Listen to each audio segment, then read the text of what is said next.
英国海军航母到底是到了中国南海，一方面声称要给中国最大的尊重，一方面又要挑战中国的实力。那么中国海军应该如何的礼尚往来呢？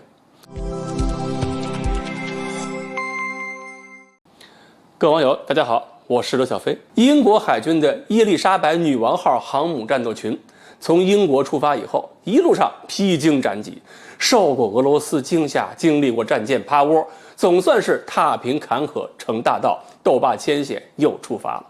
这几天总算是进入中国南海了，中国网友们在网上已经是磨刀霍霍，就等他来了。其实这前几天21号左右，英国国防大臣本·华莱士在东京跟日本防长岸信夫举行的联合新闻发布会上就说了，英国海军呢要到南海玩一圈，然后再去日本。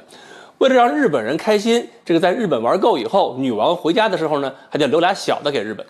至于在南海这段时间呢，华莱士说了2段话，一段是我们会尊重中国，也希望中国尊重我们，我们将在国际法允许的范围内航行，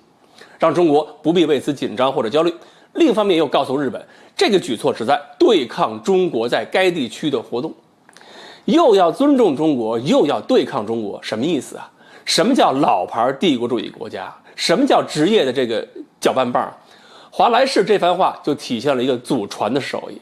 就是告诉中国，我一定遵守国际法；告诉日本，你看中国太不像话。两头说好听的，还要避免把自己也陷进去。那么英国所谓的尊重和挑战为什么矛盾呢？是怎么个意思呢？中国外交部的表达为什么又不是很激烈呢？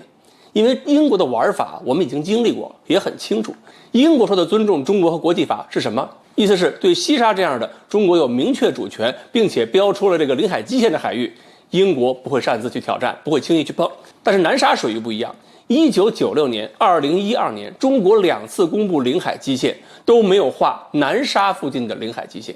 所以现在中国外交部说南沙的时候，你看没有？外交部从来不会说某某岛的领海，只会说某某岛某某礁附近海域，坚决不会用领海这个词儿，因为我们没画。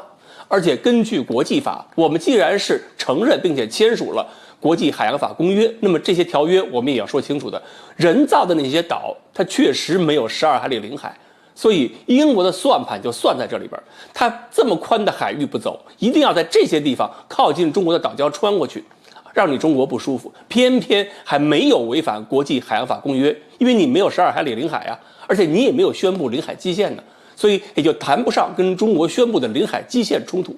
这个手法非常的贼。这样一来呢，它一方面是满足了日本还有美国的希望，算是完成了在中国面前刷一把存在的任务，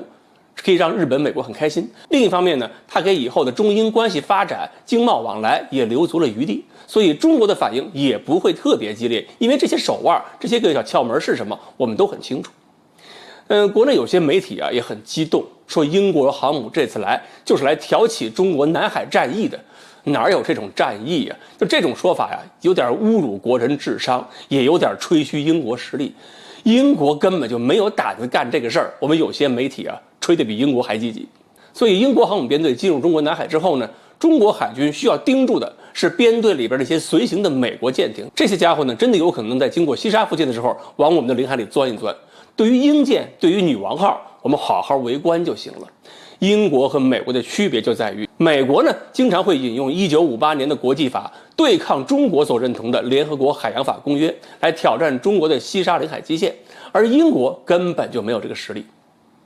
英国人喜欢靠动脑筋刷存在，其实真要是南海、台海或者钓鱼岛出了什么事儿，需要英国出手帮助日本或者台湾的时候，英国肯定不敢真打，他们只会告诉日本或者台湾，我思故我在。好，关于伊丽莎白女王号这个航空母舰编队到底有多少功底，到底能在南沙干什么，我们今天呢就猜到这里。欢迎大家继续关注我们的栏目，我们下期再说。